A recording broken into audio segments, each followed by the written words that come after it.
of love is. You are there for that person. You will be their friend. You'll hurt with them. You'll cry with them. You'll be there. Because here's what I know, and I'm sure you know this too. Sometimes what a person needs more than anything else when they're going through it is just knowing that someone's on their side, that someone actually cares. I mean, that's a huge deal, right?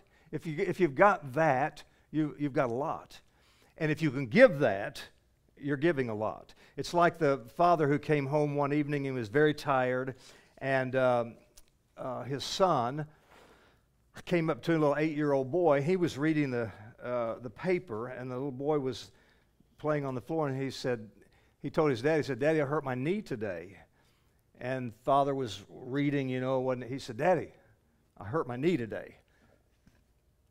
And then a third time, "Dad, my knee hurts. I fell today."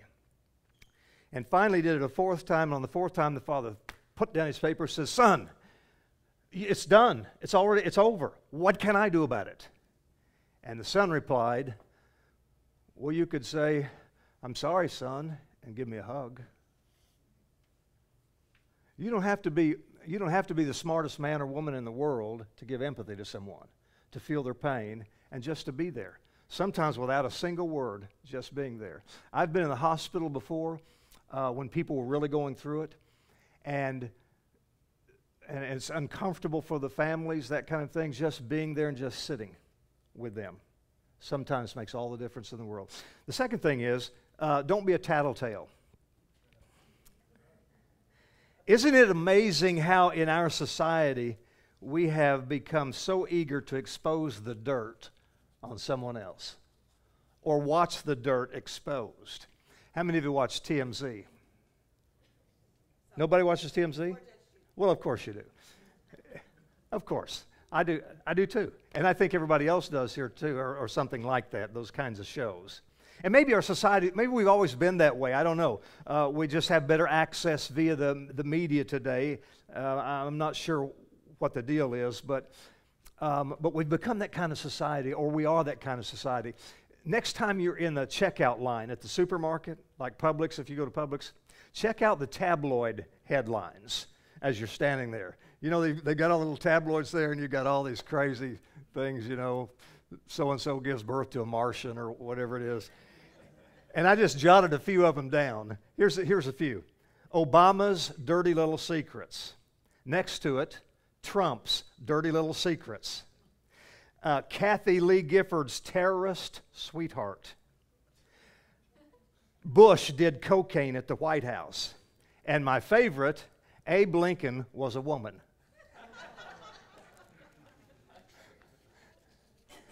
You see, there's this dark side, on a serious note, there's this dark side to human nature that actually delights in exposing things, delights on tattling on another's faults and problems.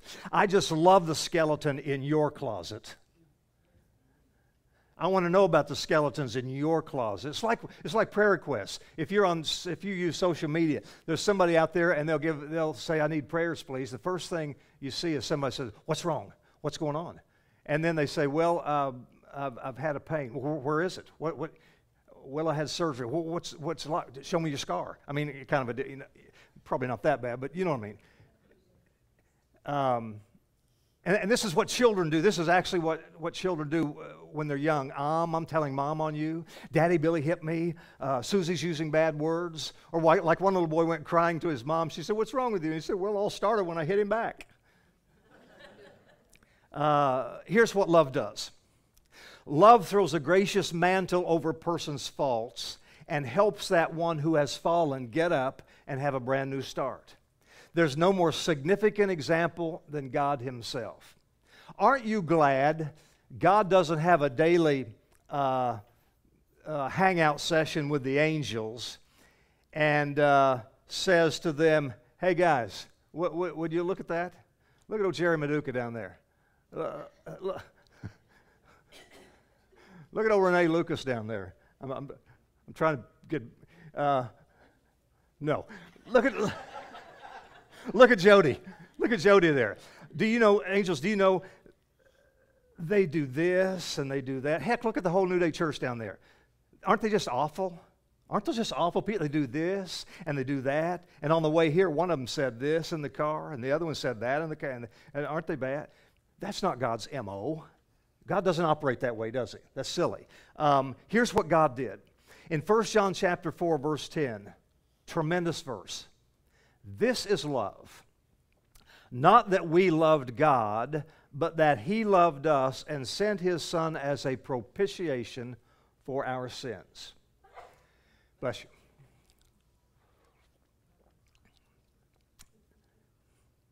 Do you know what that word propitiation means? Speaking of Jerry, come and stand up right here. And Bruce, you come and stand right up here too, with Jerry. Bruce and Jerry. And then let's have Rachel. You come up, stand right here, right in the middle of them. Just turn around this way, camera, so the cameras can see you. Now you're going to have to get close together, kind of shoulder to shoulder. Here's propitiation. Propitiation means covering. Propitiation means a blanket.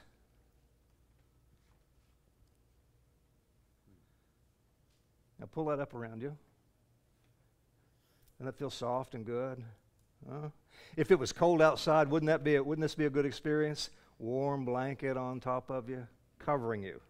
Now, I won't do it because of your hair, but if we put it up, Rachel, I'm sorry. Now, here's covering. This is a blanket. They're covered. If you didn't know they were here, you wouldn't know who they were, right? Okay, so thank you for letting me be silly with you guys. Thank you very much.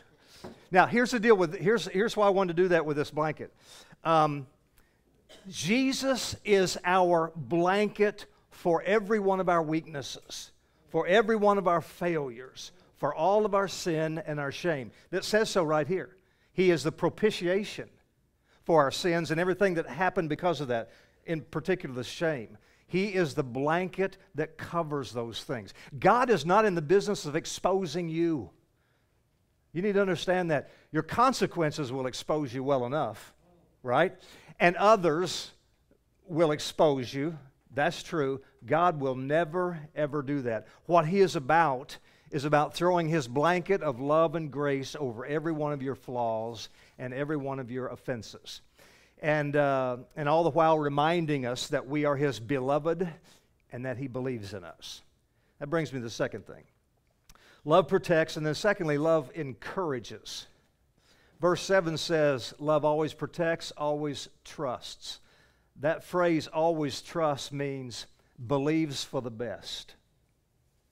Isn't that great? Believes for the best. Real love believes for the best for someone. In other words, it's the idea of being a cheerleader. Real love says, you can do this, I know you can. You've got this, I know you've got this. I have faith in you, I believe in you. You see, we live in this world of put-downs. Everybody puts down. We try to get one up on each other, right? Remember as a kid playing King on the Mountain or whatever you called it, and everyone's scratching and clawing their way to the top of the heap, whatever that heap is, and they're doing it no matter what it takes or who they hurt along the way. Think with me here. In your life right now, you have people that you love and care for, correct? There are people in your life right now you love and care for them. Did you know that those people that you love and care for don't always think that highly of themselves? True. And though you may think highly of them, for whatever reason, they don't see in themselves what you see in them. I learned this with my oldest son years ago when he was a teenager. I think he was probably about 15 at the time. And he was writing in it. I got this book for him, and he was writing in it every day. It has something to do every day, some kind of exercise for teenagers to go through, to get in touch with themselves and all that kind of stuff. And one evening, the boys, this was before we even had our daughter, but the boys were in bed. I went and checked on them one last time. And I did that with my 15-year-old too, yes. And everything was good. He was asleep, and I walked out, and thereby on a little table was that book, and it was open. And so I took it out in the hallway, and I was reading what he'd been writing. And that particular week, there was a question that said, "What is your opinion of yourself?" You know what he wrote? "I'm ugly." Now that blew my mind. I know we all think our kids are beautiful, but I want to tell you honestly, this was a great-looking young man. He was handsome. He had a great body. He was an athlete. He was a leader at his school. But his opinion of himself was, "I'm ugly." Man, that broke my heart. And I quit taking this encouragement thing lightly in his life. I made a concerted effort to be a better cheerleader for him, thinking somehow maybe I'd let him down. But it was something he was going through that a lot of teenagers go through. I get that in hindsight. But I did commit myself to being a better cheerleader. And it's not just teens. I'm telling you that everyone needs a cheerleader. I mean, here's a guy Jennifer was telling me about yesterday at the 5K. There was a man, obviously in his 80s, with a walker, and his whole family was with him, and he was bringing up the rear, the car behind him, the police or whatever. But he was going to finish that race over 80 years old, and people have been cheering him on. And Jennifer was just, you can't believe this guy. And can you imagine?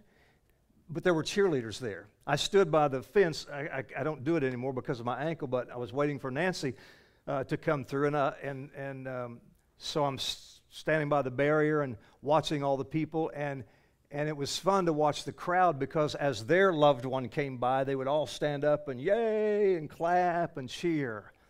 And it reminds me of what I was going to talk about today. Everyone needs a cheerleader in everything we do. We need encouragers there. You would be amazed at the numbers of successful-looking folks who seem to be doing really well in life, yet they suffer from fear. They suffer from anxiety and insecurity and shame. Here's a man. He runs a successful company, very wealthy, but he looks in the mirror and says, "You know what, I'm divorced, and I'm alone, and it's all my fault."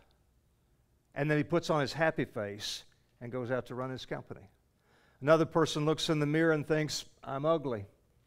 Another person looks in the mirror and thinks, "Maybe I am stupid." Another one looks in the mirror and says, "I guess I am weak." And I'm not saying we should encourage other people by pretending they have no faults or they don't have areas they can improve.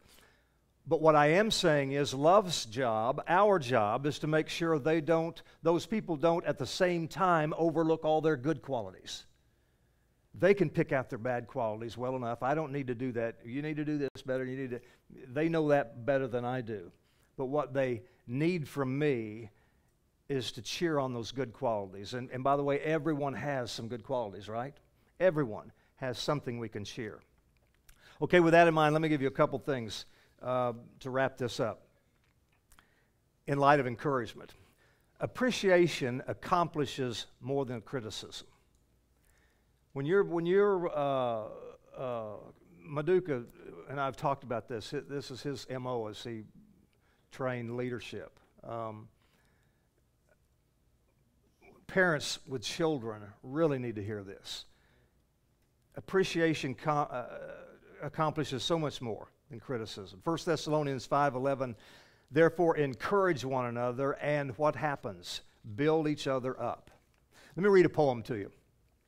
Louis Shimon wrote this poem years ago, and it's very simple. It goes like this. Wouldn't this old world be better if the folks we meet would say, "I know something good about you," and treat us just that way? Wouldn't it be fine and dandy if each hand clasp, fond and true, carried with it this assurance, "I know something good about you"?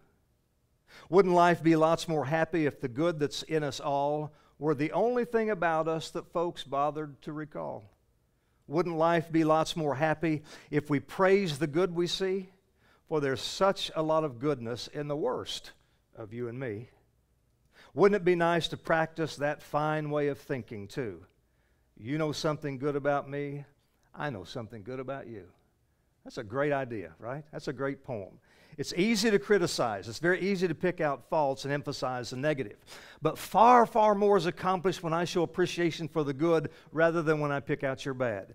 And by the way, those you are loving will ultimately love their lives. They will love their God. They will love themselves. And they will love you better as they are appreciated rather than criticized. Andrew Carnegie, I don't know if you're familiar with that name, but those of you who studied American history would be. At one time, he was the richest, most wealthy man in the world. And in his business, he was known for his leadership skills and hiring great people and all that kind of stuff. At one time, he had 43 millionaires working for him. And this was not a massive corporation like today, but he had 43 millionaires. Which was a really big deal. Back in that day, being a millionaire was a huge deal. And he was being interviewed by a reporter, and the reporter asked, how is it that you find people worthy of the kind of money you're paying them that they would be millionaires? And he responded something like this. He says, well, it's like mining for gold.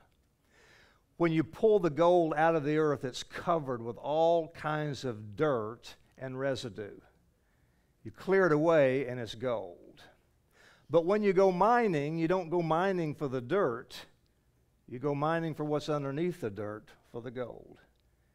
And when I hire people, that's what I do.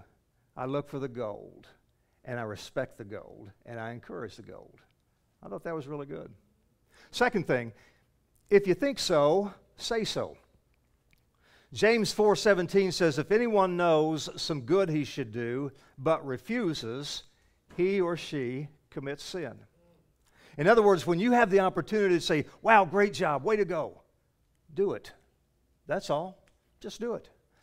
And there are all sorts of ways you can do it without actually saying the words, great job. You can write a note and leave it under the pillow for your spouse. Or these little hearts. I bought these those little candy hearts that comes out at Valentine's Day. It's got the little notes, you're mine, be mine, LOL, that stuff. Well, I bought a sack of those, and I put them around the house every so often for Nancy. And they were in your egg dish today. Did you get them out before the eggs went in? Okay. So there are ways, but I try to do encouraging ones. I try to be that cheerleader for her and give her encouragement. You can send a card in snail mail. Everybody loves to get cards in the mail. Or you can just do it eyeball to eyeball. By the way, guys, women love this one. To look them right in the eye. Nancy and I have had this conversation this week. Look them right in the eye and talk to them. Look them right in the eye and encourage them. Look them right in the eye and say, baby, you're doing good. You're awesome and you're doing good. I couldn't be more happy with you as my wife. Something like that. So be an encourager. I read a little sociological experiment about a sociological experiment where they took a class, a large classroom, and divided it into thirds, three groups, A, B, and C.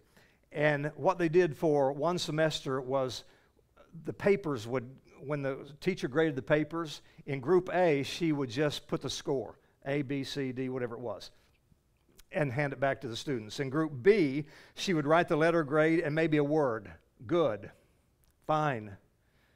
And then, but in the third group, in group C, she would put the letter grade, and then no matter what mistakes were on there, she would point out all the good things that student did. And if the student did something especially beautiful, she would write that down too, write a little note down too. What they discovered was, at the end of this experiment, Group A, nothing changed. Their grades stayed the same, everything was the same, their papers stayed the same. Group B, the same. But Group C, all the students in Group C, their letter grades all were raised dramatically, and their papers were more filled with more depth and more encouragement themselves as a result of what that teacher did. Encouragement is an incredible gift. I never tire of repeating this simple truth. People become what you believe them to be. Your children will become what you believe them to be. They'll either live up to your expectations or down to your expectations. If you treat a man as trustworthy, he's going to strive to be worthy of that trust in your life. If you tell a child, take a big swing, you can hit that ball, he or she will go to the plate, and chances are they're going to hit the ball. You treat your wife as if she's the most beautiful woman in the world, and she will be transformed before your eyes. You treat a husband like he's the smartest person in the world, it won't do any good. Because men are just dumb, and that's the way we are. But do it anyway, ladies. That's what Jesus did. To a vacillating Simon Peter, he said, Peter, you're a rock. To a prostitute, he said, your sins are forgiven. To a woman caught in adultery, he said, no one's here to accuse you. I don't accuse you anymore. Go with the freedom that you have, and you'll never sin anymore. God, it's a simple power of believing the best, not the worst for people. And then this last thing, when you give it, you will always get it. Luke 6:38, the short version says this, what you give away to others will be given back to you. Galatians 6:7 says you will always reap what you sow. So what goes around comes around. If love goes around and encouragement goes around, love and encouragement comes back around. If criticism and hate goes around, criticism and hate comes back, whatever. What goes around comes around. So if you want to be encouraged, encouraging others is a great place to start. If you need encouragement, encourage others. I don't know if I want to say this or not. Go for it. You know how, why I don't want to say this, because I'm probably guilty of it, but I'm going to say it anyway.